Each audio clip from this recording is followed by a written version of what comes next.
سبح اسم ربك الأعلى الذي خلق فسوى. بسم الله الرحمن الرحيم. السلام عليكم ورحمة الله وبركاته.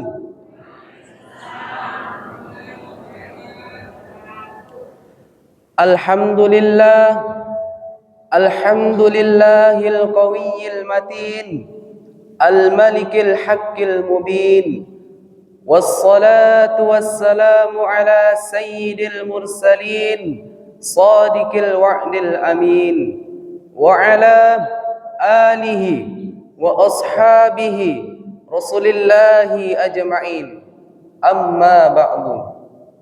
Bapak Ibu jamaah sekalian, semoga di antara kita yang berada di dalam masjid ini termasuk orang-orang yang berhak mendapatkan limpahan berkah Ramadan dari Allah Subhanahu wa taala.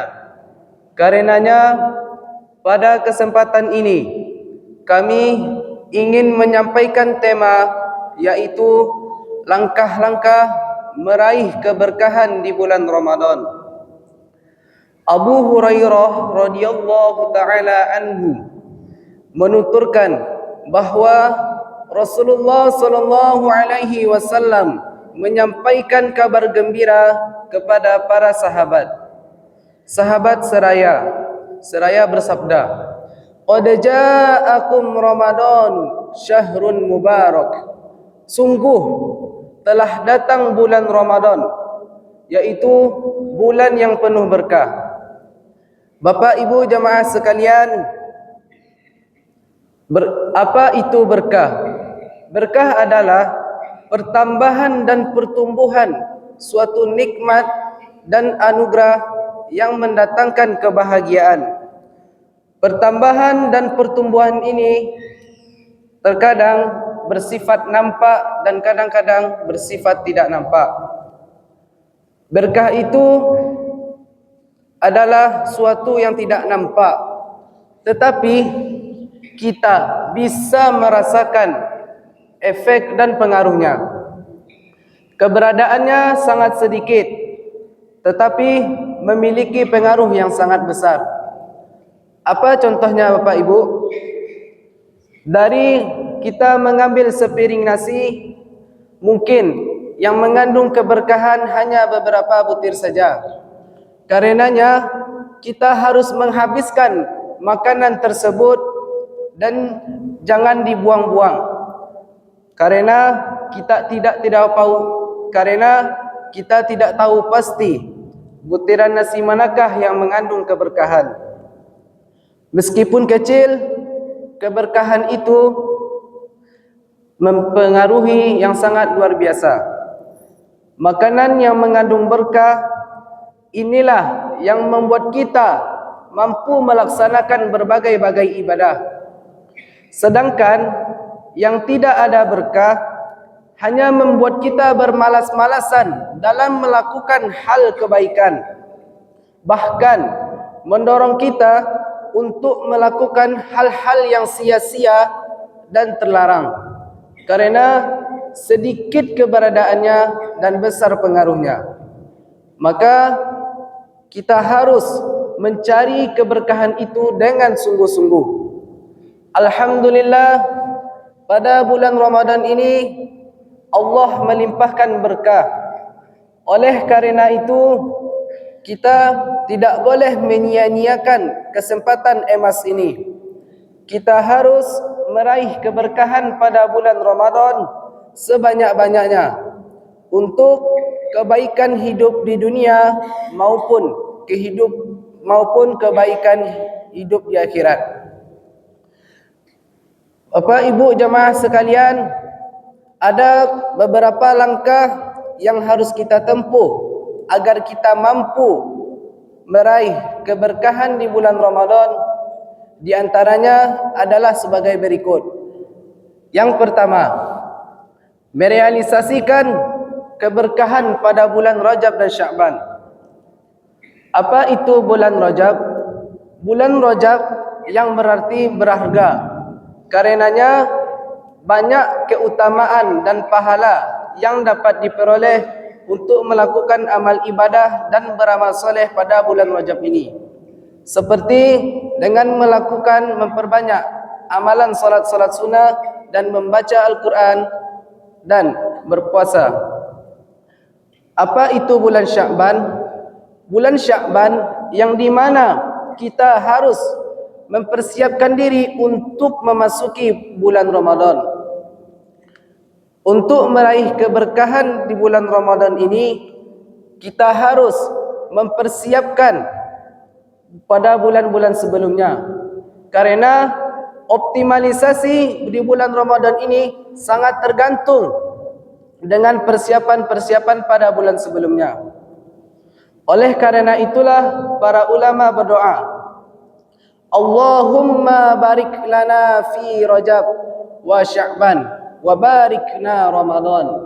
Ya Allah, berkahilah kami di bulan Rajab dan Sya'ban, dan berkahilah kami di bulan Ramadan. Hadis riwayat Ahmad. Yang kedua, meningkatkan keimanan dan ketaatan serta meninggalkan hal-hal yang diharamkan. Untuk meraih berkah di bulan Ramadan, kita harus meningkatkan keimanan. Apa itu iman? Iman adalah keyakinan yang kuat dan mendalam terhadap keberadaan dan keesaan Allah Subhanahu wa taala, serta percaya kepada ajaran-ajarannya dan perintah-perintahnya, melaksanakan amal ketaatan dan meninggalkan hal-hal yang diharamkan. Allah berfirman dalam surat Al-A'raf ayat 96, A'udzu billahi minasy syaithanir rajim. Bismillahirrahmanirrahim. Walau anna ahlal qura amanu wattaqau lafatahna 'alaihim barakatim minas samai wal ardh walakin kadzdzabu fa'akhadnahum bima kanu yakdzibun. Yang artinya, dan jikalau penduduk negeri amanu, beriman, wattaqau, dan bertakwa, lafatahna alaihim, pastilah kami akan melimpahkan kepada mereka barakatim minas samai wal ardh, keberkahan dari langit dan bumi. Walakin kadzdzabu, dan akan tetapi mereka mendustakan ayat-ayat kami. Fa akhadnahum, maka kami siksa mereka bima kanu yakzibun, atas apa yang telah ia perbuat.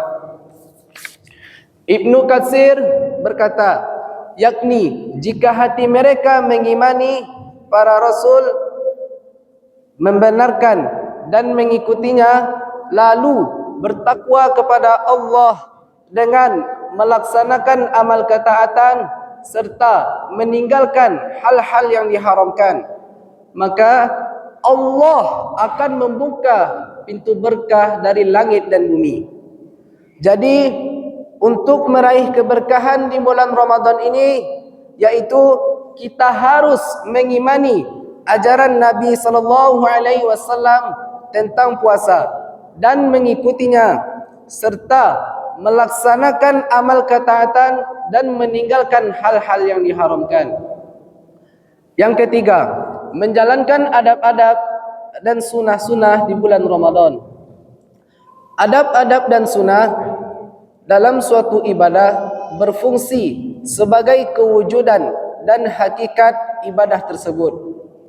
Di samping itu, juga dapat memperbesar pahala, berkah, dan pengaruhnya bagi kita yang melaksanakannya.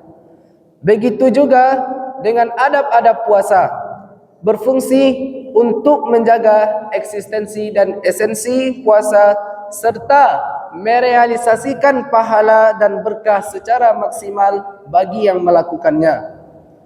Oleh karena itu, kita harus berusaha melaksanakan adab-adab dan sunnah puasa semaksimal mungkin. Apa contohnya? Salah satu contohnya ialah bersahur. Rasulullah sallallahu alaihi wasallam bersabda, "Fasahuru fa innahu sahuri barakah." Bersahurlah, sesungguhnya di dalam sahur itu terdapat keberkahan. Hadis riwayat Bukhari dan Muslim. Seseorang yang bersahur, ia akan mendapatkan berkah. Ia akan lebih kuat menjalankan puasanya dan lebih maksimal dalam menjalankan aktivitas hariannya dengan bersahur.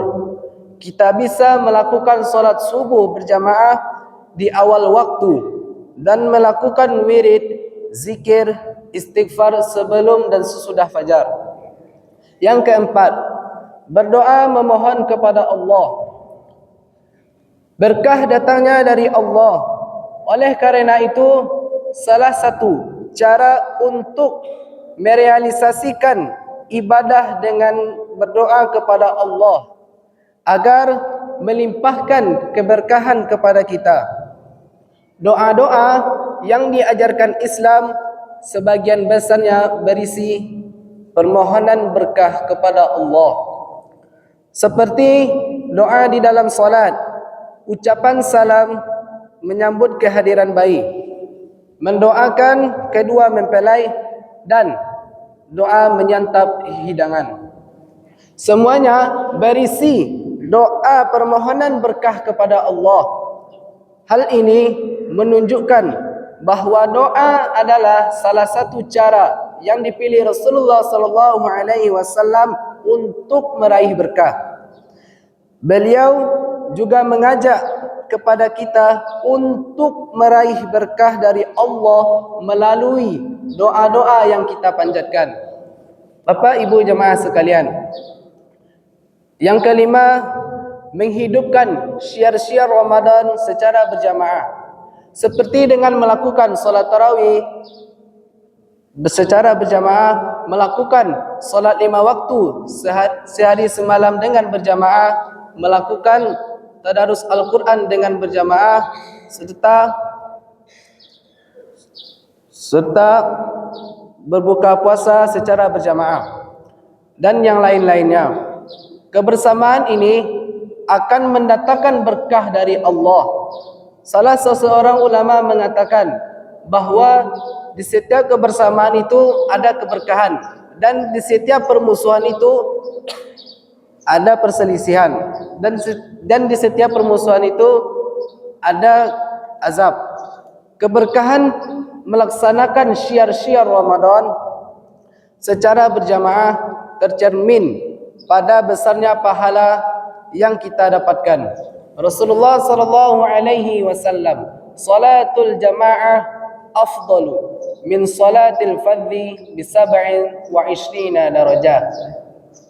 Salat jamaah afdalu, lebih utama, min salatil fardhi, dari salat sendirian, dengan 27 derajat. Hadis riwayat Bukhari dan Muslim. Dan mengenai buka bersama, Rasulullah sallallahu alaihi wasallam bersabda, "Man fattara sha'iman kana lahu mithlu ajri, ghaira annahu la yanqusu min ajri shaimi syai'an."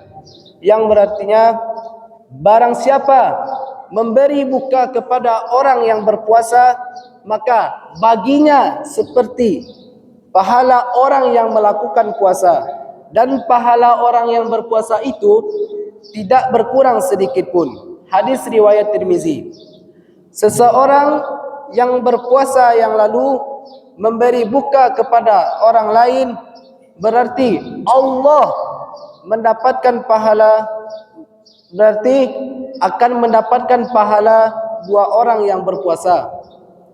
Kebersamaan ini juga akan memotivasi orang-orang yang malas dalam beribadah untuk lebih bersemangat lagi dalam melakukan ibadah, karena mereka melihat kesungguhan teman-temannya dalam melakukan ibadah.